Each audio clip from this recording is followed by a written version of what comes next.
Rahim sihat wanita sihat dipetik daripada catatan pakar ginekologi Wang, peneraju perubatan tradisional terkenal yang telah diwariskan selama 800 tahun dan disenaraikan sebagai warisan kebudayaan bukan material negara untuk meneliti masalah kesihatan wanita secara menyeluruh dan menyarankan penjagaan haid, keputihan, persalinan dan menopause. Rahim dan haid. Rahim boleh menjadi punca kesejahteraan dan kesengsaraan seseorang wanita. Darah rahim jika beredar dengan lancar turut menjamin kesihatan jasmaninya. Seseorang wanita akan mengalami sebanyak 500 kali edaran haid dan ovulasi sepanjang hayatnya, dan pengambilan kerap makanan sejuk, mentah, hancing dan pedas serta rutin kehidupan yang tidak menentu akan mengganggu fisiologikal badan dan mengakibatkan haid tidak teratur. Fungsi kitaran haid adalah untuk menyuburkan dan membersihkan rahim dengan menyingkirkan sisa bahan yang terkumpul selama 28 hari dalam tempoh seminggu. Proses ini membekalkan rahim dengan darah baharu, memperbaharui dinding dalaman rahim dan menyediakannya untuk peringkat ovulasi seterusnya. Oleh itu, kitaran haid tidak harus dipandang remeh. Wanita yang sihat dicirikan dengan kitaran haid yang tetap, warna dan aliran darah yang normal dan tiada sebarang ketidakselesaan semasa datang haid. Senggugut merupakan tanda peredaran darah yang tidak lancar dan merupakan isyarat kecemasan daripada rahim. Seperti yang dilaporkan oleh pelbagai liputan akhbar, haid yang tidak teratur mungkin merupakan tanda awal penyakit ovari. Rahim sihat wanita sihat juga mencatatkan bahawa seorang wanita yang sering menghadapi masalah haid lewat atau awal, darah haid berketul-ketul ataupun pendarahan di luar kitaran haid berpeluang tinggi dalam menghadapi penyakit ginekologi.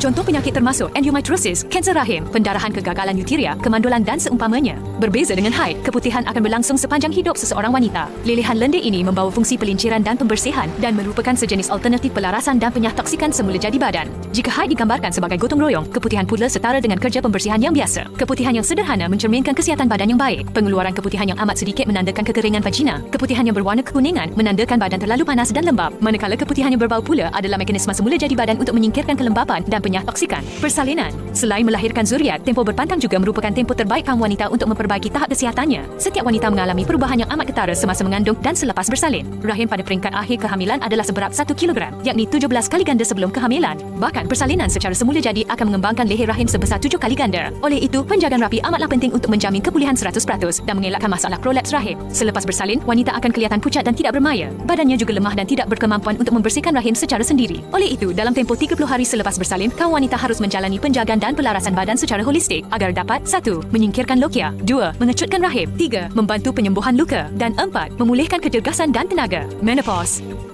Lazimnya, menopause akan berlaku sekitar umur 50 tahun. Namun, terdapat juga wanita yang mengalaminya pada umur 60 tahun kerana mereka menjaga rahim sejak muda lagi. Menopause merujuk kepada keadaan yang mana sebelum haid berhenti, fungsi overi merosot dan rembesan hormon berkurangan, lantas menyebabkan dinding faraj menjadi nipis dan metabolisme sel terjejas. Oleh itu, kemampuan untuk menangguhkan menopause dan meringankan sebarang sindrom susulan amat kritikal kepada kesihatan wanita. Bagaimana untuk menjaga rahim dan overi kita? Kami mengesyorkan rumusan penjagaan yang diguna sepanjang 15 tahun dan amat digemari oleh wanita. Rumusan ini dimanfaatkan oleh 6 jenis ubat tradisional Cina termasuk 1. Salvia, membantu menyingkirkan darah beku. 2. Herba leonori, membantu mengecutkan rahim. 3. Angelica sinensis, memperkaya darah. 4. Astragalus, membantu memulih tenaga dan kecergasan. 5. Patrinia, menyatoksik dan mengurangkan haba patogenik, membantu memperbaiki keputihan yang berwarna kekuningan. 6. Codonopsis, membantu menambah tenaga dalam limpa dan perut. Rumusan ini adalah manifestasi ilmu penjagaan rahim yang terpelihara di China sepanjang 800 tahun dan mempunyai pengesahan klinikal. Wanita biasa. 1. Membantu memperbaiki peredaran darah rahim dan meningkatkan kecergasan setinggi 94.59%. 2. Membantu memperbaiki kelesuan, anemia dan gejala fiziologi wanita. 3. Membantu menghasiati ovari dan pemulihan rahim. Wanita selepas bersalin. 1. Membantu membaiki fungsi menyeluruh rahim sehingga 92.48%. 2. Membantu meningkatkan sel darah merah dan hemoglobin selepas bersalin.